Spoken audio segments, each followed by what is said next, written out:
Ես կրկին անգամ ուզում եմ մի քանի ճշմարտություններ ասել, որոնք դառն են։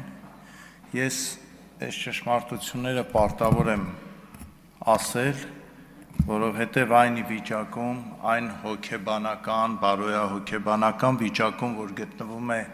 հայ ժողովուրդը, հատկապես 44-օրյա պատերազմից հետո եւ այն հետևությունները, որոնք այդպես էլ քաղաքական ուժերի մեծամասնությունը չարեցին, ստեղծել է մի տարօրինակ իրավիճակ եւ ես հիմա ուզում եմ մի քանի բան ասել հայ ժողովրդին։ Իհարկե գիտակցում եմ, որ որոշ բլոգերներ կամ չգիտեմ ինչ են իրենց անվանում կամ քաղաքական գործիչներ կրկին ինձ թիրախավորելու են, բայց ես ուզում եմ ասել, որ կոչ անել, դադարեցնել հետևյալ խոսակցությունը եւ հետևյալ թեզերի տարածումը, թե ինչ որ մեկը վերցրեց ու Արցախը հանձնեց։ Ես ուզում եմ այդ նախադասությունը, երբ ասում եք, երբ ուզում եք, որ ձեզ հավատան, մի փոքր երկար մտածեք, ինչ եք ասում։ Ես ուզում եմ, որ այս մասին մտածի նաև մեր ամբողջ ժողովուրդը։ Այսինքն Արցախը տորթի կտոր էր եւ ինչ որ մեկը վերցրեց եւ տվեց, ո՞նց վերցրեց տվեց։ Բա եթե դա այդպես տալով էր կամ չտալով էր, բա ինչի թողեցիք որ տա։ Ինչի թողեցիք։ Մի հսկա քաղաքական դաշտ փորձով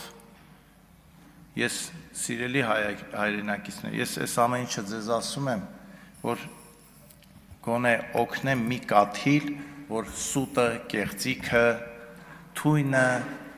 խաբեությունը վերանա այս երկրից, որովհետև մեր հիմնական խնդրը հենց դա է։ Սիրելի հայրենակիցներ, ես ուզում եմ հիշեցնել մի դրվագ մեր պատվիրակության խորհրդարանական 22 թվականի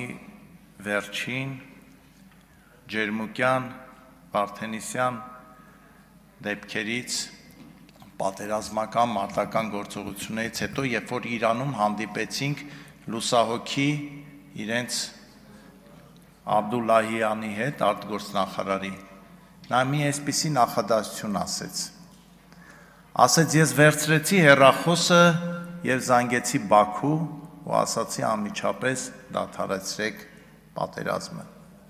Ու հետո ավելացրեց նայելով մեր աչքերին, ասեց դուք հասկանում եք, որ Հայաստանը մի այլ հարց է, Արցախը մի այլ հարց, իհարկե նա ասեց Լեռնային Ղարաբաղ, ասեց Լեռնային Ղարաբաղը, ինչպես մենք, այնպես էլ ամբողջ միջազգային հանրությունը ճանաչել էր ու ճանաչում է Ադրբեջանի Հանրապետության մաս։ Մենք մեզ խաբելով ապրել ենք, մենք մեզ խաբելով հազարավոր տղաների, հերոսների կյանք է արժանացել այդ խաբելը։ Ես ուզում եմ դուք այն որ ասում են Արցախը վերցրեցին եւ տվեցին, մենք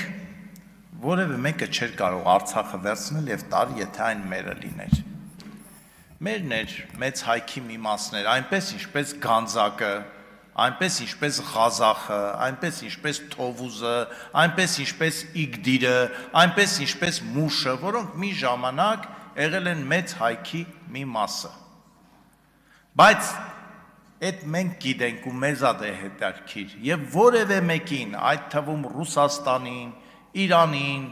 չգիտեմ Մադագասկարին դա որևէ կերպ հետաքրքիր չի եղել։ Եվ այդ մասին շատ լավ իմացել է եւ Լևոն Տեր-Պետրոսյանը, եւ Ռոբերտ Քոչարյանը, եւ Սերժ Սարգսյանը, եւ Նիկոլ Փաշինյանը։ Իմացել են, բայց գիտեք ինչ, մի ծանր հիվանդություն ունի մեր այազգը։ Ասում է, բա ամոթ չի ճիշտ ասել։ Ամոթ չի գանք տուն եւ մեր սիրելի կնոջը երեխաներին ասել երեխաներ, սիրելի կին, այ են ավտոտնակը մերը չի, որովհետև ոչ փաստաթղթով է մերը, ոչ էլ մենք կարանք դա պահենք, բայց ամոթ է հասի։ Եվ ընկնում է ինչպես ամեն մի հայ, այդպես էլ մեր ցանկացած ղեկավար։ Լևոն Տեր-Պետրոսյանը գիտեր Արմեն Շեկոյանի ասած, բայց մեզ չէր ասում։ Նույնը բոլորը։ Մենք մի խնդիր ենք ունեցել, սիրելի հայրենակիցներ, 94 թվականի զինադադարից հետո այնպես անել, որ արցախցիները մնան ու ապրեն, պահպանելով իրենց հայկական ինքնությունը։ Բայց հետո մենք սկսեցինք տարբեր պատճառներով տարբեր խաղեր խաղալ, համարեցինք, որ գիտեք, մի վտանգավոր արտահայտություններ կա, որ գցում են ժողովրդի մեջ ու գնում է այսպես չհասկանալով էլ ինչ ենք ասում։ Ասում է մեկը ասել է արյունով տրված հողը միայն այրամբ են տալիս։ Այսինքն, լավ, այս 3 միլիոն ժողովուրդը մի օր չասեց, այս ինչ եք ասում։ Այսինքն ոնց էլի, այսինքն դե տալու ենք, բայց թող մի 4000 երեխա էլ զոհվի, տղա էլ զոհվի, քաջ էլ զոհվի, բայց մենք այդ կամքը չունենանք, որ ասենք սիրելի հայրենակիցներ 21 թվին շատ վատ էր, բայց 21 թվին այդ հարցը աշխարհը լուծեց։ Մենք թույլ գտնվեցինք, Ադրբեջանը ուժեղ գա, եկեք մտածենք այդ մասին, որ հետո այդ սխալները թույլ չտանք։ Ի վերջո հայ բոլշևիկները 21 թվականին, 1921 թվականին մտածում էին համաշխարհային հեղափոխության հաղթանակի մասին, իսկ ադրբեջանցի այն ժամանակ թաթար բոլշևիկները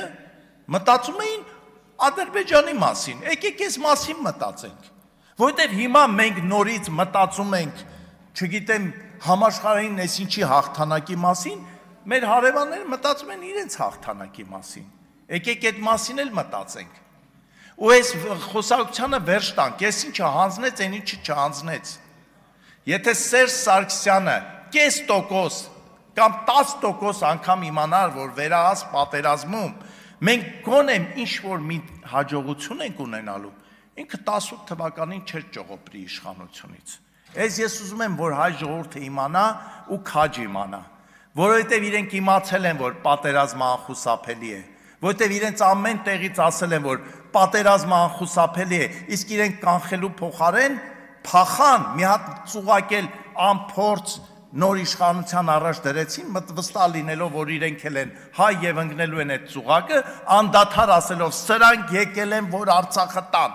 սրանք եկել են տալու, դες երիտասարդ իշխանություն ասում են, չէ, մենք չենք տա, ու ավելի էին բանանում, ավելի էին մտնում այդ ծուղակի մեջ։ Իհարկե ես չեմ արդարացնում դա, ես գիտեմ իմ ասելու են բանա Նիկոլի փաստաբանն է, էսա, ես հայ ժողովրդի փաստաբանն եմ։ Ես եկել եմ այստեղ, որ մեկ անգամ էլ ժողովրդին ասեմ, ժողովուրդ, թույլ չտաք ձեզ խաբեն, թույլ չտաք, Արցախի հարցը որոշված ա եղել 1922 թվականին, հետո որոշված ա եղել 1991 թվականին, 1991 թվականի սեպտեմբերի 21-ին, երբ որ հռչակվեց Հայաստանի Հանրապետությունը, Հայաստանը ճանաչեց Արցախը Ադրբեջանի կազմում։ Ամբողջ բանակցային գործընթացը եղել է մի հարցի շուրջ։ Ոնց հանենք աշխարհին խափենք, որի փր մենք բանակցում ենք Արցախի ինքնորոշման կարգավիճակի այս կամ այն աշճանի վրա, բայց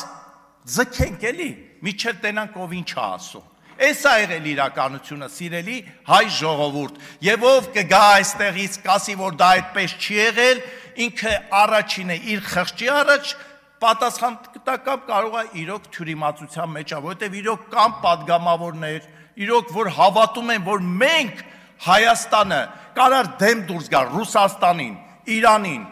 չգիտեմ, Թուրքիային, Ադրբեջանին, Ամերիկային միասին վերցրած։ Էս ենք մենք եղել։ Ու ցավոք սրտի շարունակում ենք էս մնալ։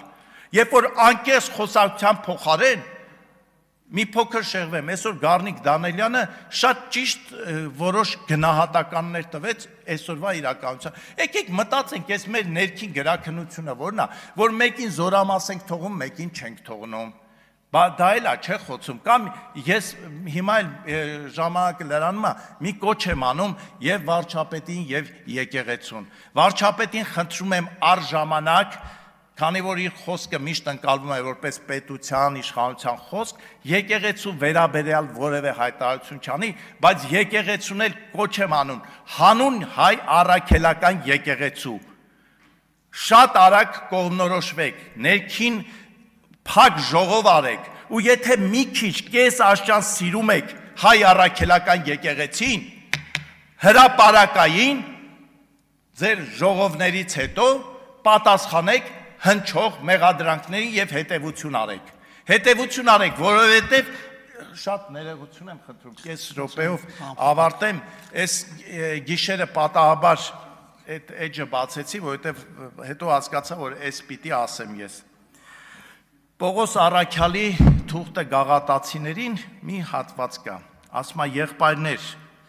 դուք կոչված եք ազատության, միայն թե ձեր ազատությունը սոսկ մարմնի ցանկությունների համար չլինի, այլ սիրով ծառայեցեք միմյանց, որովհետև ամբողջ օրենքը այս մեկ խոսքի մեջ է ամփոփվում. պիտի սիրես քո ընկերոջը, ինչպես ինքդ քեզ,